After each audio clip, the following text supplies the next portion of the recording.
You are listening to the Work-Life Eubiosis podcast with your host, Charleston Edwards. If this is your first time here, welcome. My goal is simple, to bring harmony and balance to this world, starting with the family. There is so much more to life than the 9 to 5, and this show is designed to bring you inspiration, motivation, and practical solutions to bring balance and joy back to your life. Work-life balance is not a myth, it's a choice. Themes on this show range widely between faith, family rhythms, work, and lifestyle philosophies. You will also hear burning ladder essays submitted by our community of friends and listeners who ditched the rat race, beat burnout to pursue a more balanced and purposeful life. My hope is that this show and the stories shared will provide encouragement, motivation, and will provide some ideas that will be valuable to you on your journey to work-life freedom. So let's dive into today's episode.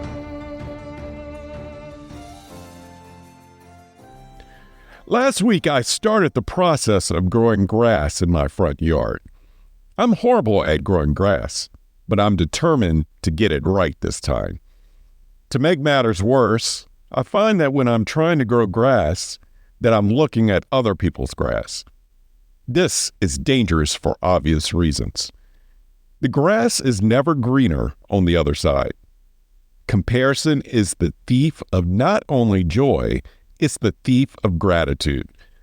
We must own, nurture, and appreciate the plots in life that have been given to us.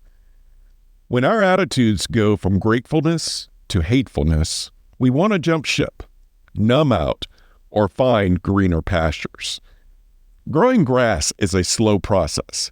It has to be done in the right season, and it requires consistency, nurturing, and patience. And once it does finally grow, more patience must be applied before it meets the lawnmower.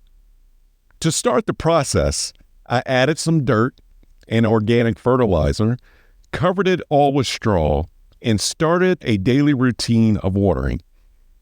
Only a couple days had passed before I caught myself looking for blades of new grass.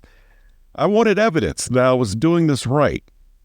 And with that, I had already lost my patience in the daily watering. Raising kids can be like growing grass. We often lose our patience and we look for proof that we're getting this right. The lawnmower is the culture that we live in. At times, parenting makes us want to hurry the process to be empty nesters. And at other times, we wish we can make time stand still. Neither is wrong, but it takes rainy days to appreciate the sunny days. The season of parenthood represents the times we must dig deeper into our homes and not rush ahead of the season that we're in.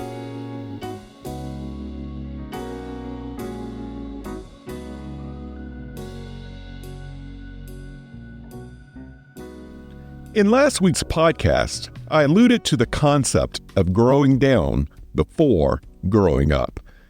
Growing down is about strengthening our roots. In our roots is our character. I truly believe that most of us care more about the character of our kids than what they choose to do in life. We may want wealth for our kids, but we don't want them to become rich fools, corrupt leaders, or behind bars when they come of age. Growing roots doesn't necessarily mean staying in one spot. Our roots represent the full collection of our experiences, our communities, and our values. It's below the surface of what makes us who we are. Like soil that requires a diverse amount of nutrients, our root system thrives in the appreciation of the full diversity of what makes us who we are. It's in our roots where we find our authentic selves. However, authenticity is hard to find in this world because too many of us are looking down and scrolling and swiping and grazing off the greener pastures. Our social channels are the greener pastures that magnify fame, beauty, excellence, ambitions, successes, and every single person who apparently has it all put together. We get to see people at their best when we scroll. As we continue with the scrolling and the scrolling and the scrolling, we feel less than and less than and less than. We then start a new belief system that we must show up the same way. If we don't, we will get either ignored or mowed down by life's big lawnmower. I don't want to oversimplify this, but the right way up is to grow down. This is the case for us adults and the kids that we're raising. We must become fully appreciative of our root system and the nutrients of our own experiences. We must spend more time with our kids than with our devices. When this happens, we're sowing and watering a seed that could flourish in this world.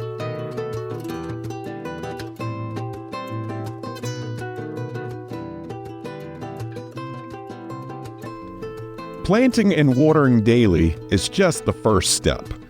The days get long, but they can be beautiful.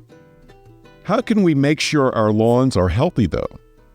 How can we appreciate other people's grass while we are also appreciating the stage of growth that we're in?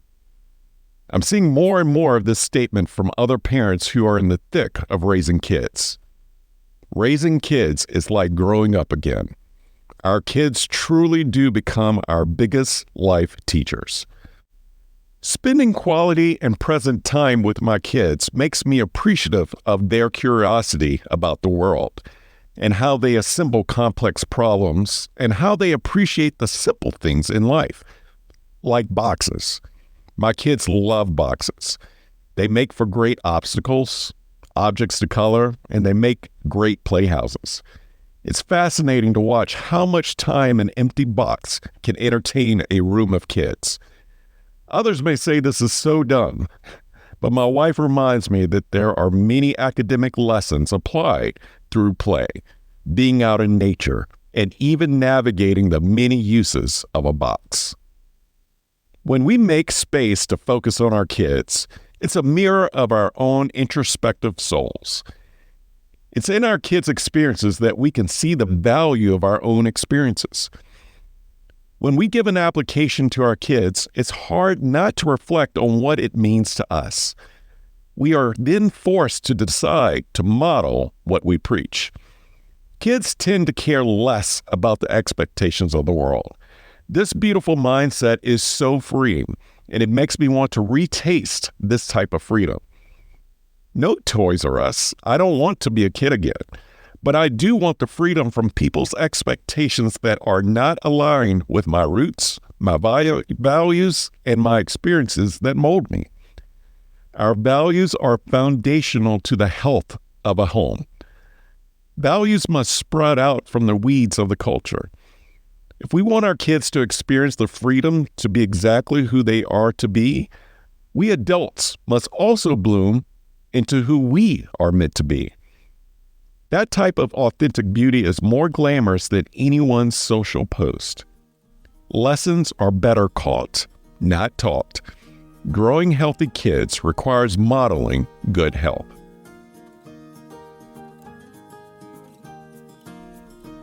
This episode is brought to you by Own Your 5 to 9, an organization committed to freeing families of the rat race and burnout. Every organization has a leader, mission, and a set of values that drives the organization. But this is commonly missed in the most important organization in the world, the family. An organization has one mission for how it will impact the world. Why not the family? An organization goes into strategic planning to align its values, mission, and projects. Why not the family? Whose Home, a strategic planning guide for families, is a workbook and a tool needed in all households. Whose Home takes a strategic planning approach with 10 guided exercises to define your core family values, family mission, and tools to operationalize how your family does life together. If your family is facing big decisions, Whose Home is for you. If you're considering a career pivot, Whose Home is for you. If you desire more intentionality and harmony in your home, whose home is for you. Create a healthy culture, not a hustle culture, at home. Visit ownyour5to9.com to claim your copy today. Once our grass is grown, how can we ensure it thrives? This gets tricky because at some point we have to relinquish our control. The culture, environment, and God's grace must do its work, and we pray that our kids will not only survive, but thrive. Our role as grass growers and parents is to model. We must remind ourselves that growth is slow. Growing grass and raising kids both take patience. This is why we should not be mesmerized by other people's green pastures. If they have wisdom, take it, but don't envy it. We must also embrace and make the space to appreciate the process of growing the grass and raising kids. This is the beauty that we miss out on because of the gravitational pull of our hustle culture. Our world teaches the philosophy of overgrowth being a good thing to strive for. Meanwhile, those of us who are convinced that getting rich is the purpose of life have been fooled. We work tirelessly to pursue wealth, only to find out that we have ignored our grass and it's withering away. We have created weeds, the clutter that chokes out anything that's healthy. As we grow our kids and careers simultaneously, the tension causes many daily choices on which to nurture the most. The pandemic showed many of us that it's incredibly difficult to compartmentalize life and work. The work-life-family tension is always creeping up like a weed, and we must learn to get into healthier rhythms to pull these weeds out of our yards and out of our homes. We can nurture both if we can release the expectations of outcomes. Weeds happen. It's not avoidable. Even with a good amount of Roundup, weeds can find any crack to grow in. This fact of life should not take us by surprise any longer. And when we come to this realization, our mindset shifts from a life of reaction to a life of intention. Making space to appreciate the seasons of growth is all about making a choice. It's the decluttering of the weeds that can allow a seed to grow, flourish, and thrive. So what are some practical ways to make space for growth, and how can this be applied to the lives of our children? I'll give you 4 primary ways, though I'm sure there are many more. These 4 don't need any more explanation. Number 1, space from our devices. Number 2, space from our calendars. Number 3, space on our list. Number 4, space for more stuff. Busyness, clutter, and stress all represent the weeds we should pull from our lives daily.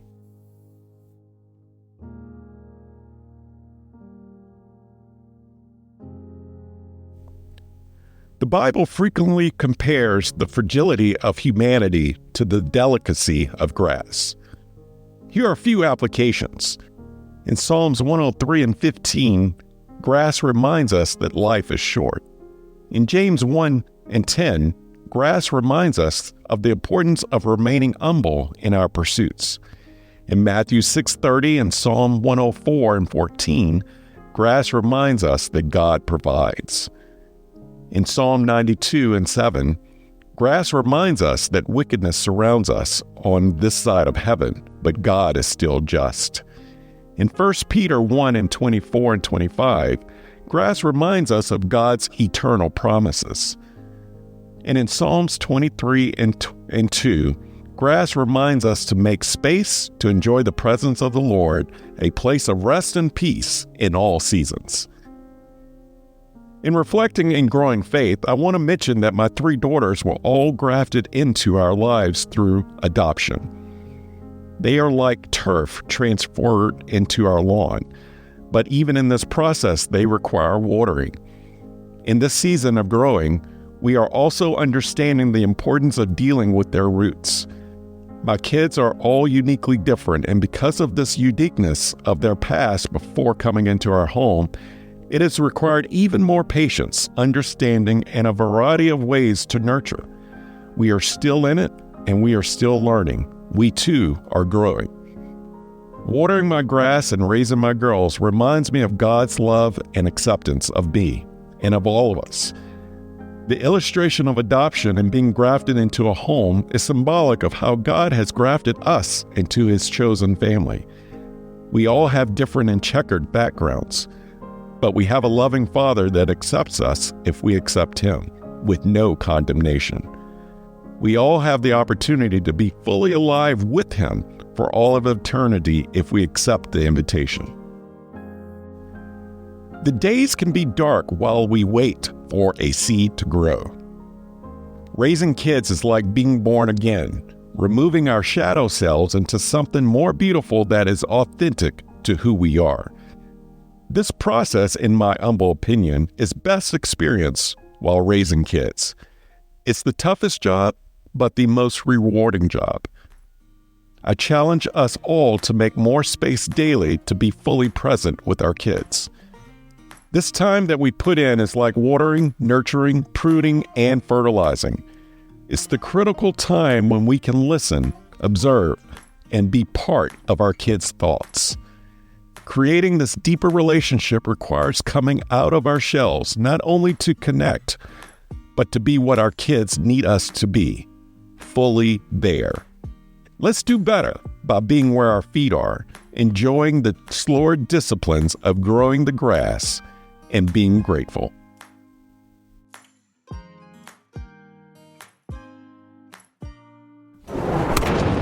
Thank you for listening to the Work Life U by OSAS podcast, part of the Work Life resources created by Own Your 5 to 9. I hope that you have found encouragement and a few ideas to strengthen your journey to purpose, freedom, and balance. Have you overcome burnout and found a new way of life? Millions around the globe are still at the risk of burnout and losing it all, and your story may be the one that sparks not only a dream, but action. Visit ownyour5to9.com for more information and to submit your story. While you're there, join the Work Life U by OSAS newsletter and receive additional resources weekly right to your inbox. If you enjoy this podcast, take time to subscribe, rate, and leave a review.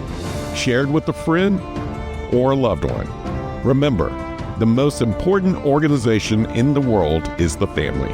Let's do our part to strengthen it. Thank you for listening.